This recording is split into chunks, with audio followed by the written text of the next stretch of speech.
All right, day 443. Today we're looking at a subject to deal. And a subject to deal is when you are looking to buy a property, but you're taking over the underlying payments on the underlying loan. So you're not going out, applying, qualifying for a new mortgage to use the new mortgage to pay off the old mortgage. Because who wins in that transaction? Probably the banks, right? But folks might be willing to sell it on a subject to transaction because typically if they are in a negative equity situation or there's some sort of pain, right? Or maybe they're not able to get the maximum price that they're looking for. What's valuable to a buyer might be that there is an underlying loan, especially with how low interest rates have been, to take over the payments under underlying loan. That's what allows them to be able to afford a higher purchase price, if you will. Now, I just got emailed this deal. This is 4035 Apache Circle, Granbury, Texas, 1810 square foot, 4-bath, 2-bath. The HOA is $35 a month. Purchase price is $362, 5.125% interest rate. Not the worst, but also not the best interest rate. And the remaining balance on the loan was $352,000. Great. So the PITI is 2417. Take a note of that. 2417. How I want to look at this deal really fast is I'm going to go to affordablehousing.com. I'm going to go to the market rent estimator underneath the owner section. And then I'm going to go and plug in the address. I'll take this right from Redfin. And I'm going to look at the bed bath count. And on this, it says that right here for 25 units within the 2.35 mile radius, the average rent for 4-bedroom homes here is $24.33. $24.33 is only $16 above the PITI. And obviously, if you count for expenses such as maintenance, right? You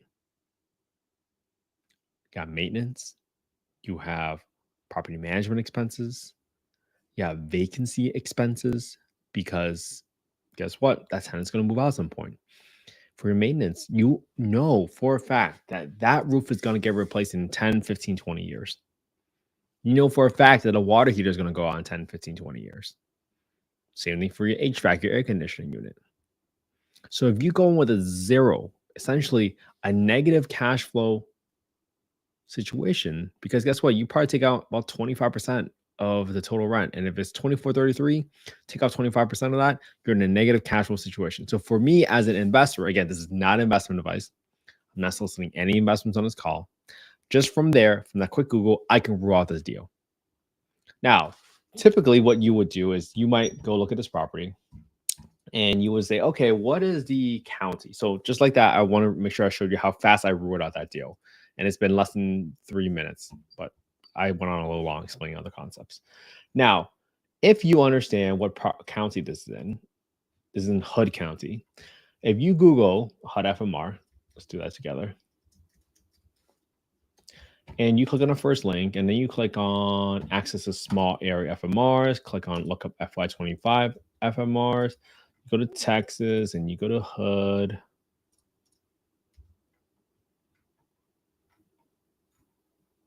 Hood County. Now you can get by bedroom count, by zip code 76048, 760, the maximum rent you can get for a 4-bedroom. And just like that, you see that the 4-bedroom is actually lower than the market rent. So that's even a worse situation. Sometimes you might see that the SAFMR, the small area fair market rents, is actually higher. But when you compare the SAFMR against the market rent, sometimes you might see that the market rent is below the small area FMR. And when that happens, you have to use the lower of the two for your rent estimates. This is not the situation here. You can see that the 1980s is the ceiling, and that typically includes utility expenses.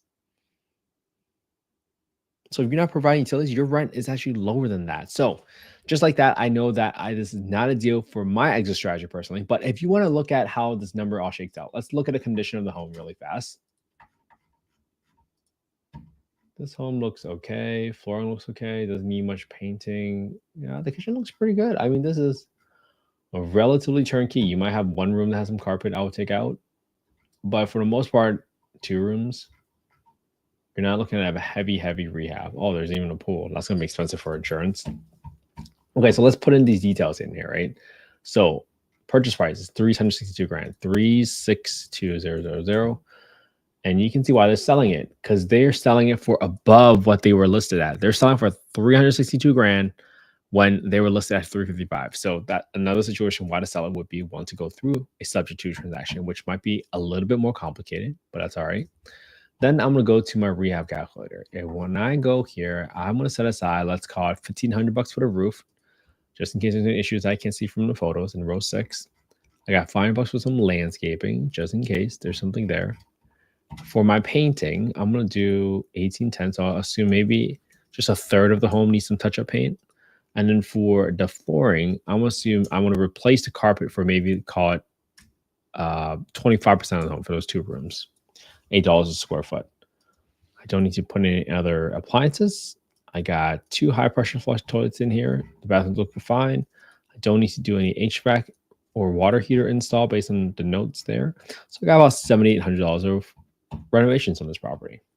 Now, for my entry fee, it says that I have a $26,000 entry fee. It doesn't break it out right here, so I'm going to do $26,000 for my entry fee instead of calculating the down payment. I got 26 grand, which probably includes a sign fee and E19.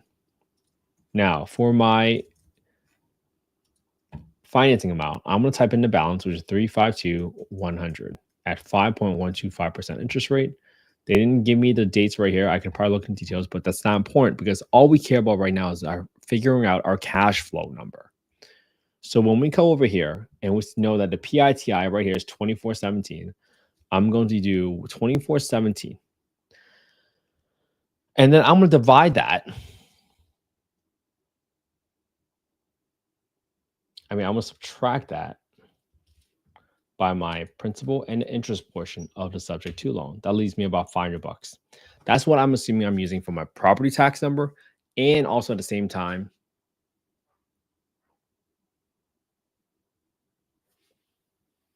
my insurance number.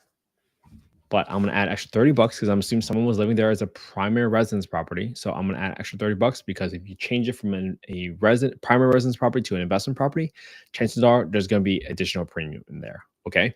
So now that I changed it, I got my 10% for maintenance, 10% for property management, 5% for vacancy, all the expenses we talked about earlier. If I rent this property out 4, 2, 4, 3, 3, I'll be negative cash flow, $622 a month. 4-bedroom, 2433, negative 622. You might have looked at that deal and said, "Oh, I could break even on this deal. Maybe this area will appreciate." But when you factor in the expenses, you will quickly realize that that is not the case. You're not cash flowing or even breaking even in that scenario, right? If you're only comparing the PITI of 2417 against a rent of 2433, right? That's not the case. So, assuming your rehab was 7,800 and your purchase price was 362 and your mortgage was 5.125 and your down payment was $26,000. Okay, that's the scenario you're going to go through. So that's it. That's what I want to go through with you all today. I wanted to show you all how to quickly understand whether or not something is a deal. Sometimes we get really excited, right, when we hear about a subject to deal. It's a creative finance deal. Sounds ingenious. Sounds too good to be true. But what does that really mean? And when you put into practice of understanding how to quickly look at a deal so that you can understand whether or not it's worth your time, right, to even look at the deal more. Because it's going to cost you some sort of money if you were to get someone to go out there to be a boots on ground, go take photos of the property, pay a contractor to go and take photos or give you a bid. All that stuff matters. They all cost time and energy, not just money. And then you have to worry about the execution risk. What's execution risk?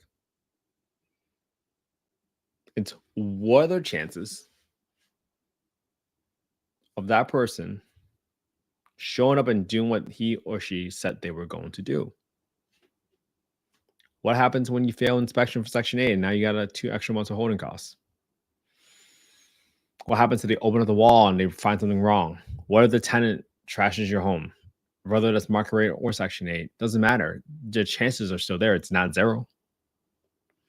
So these are all the factors that you have to take into account before you embark on this journey.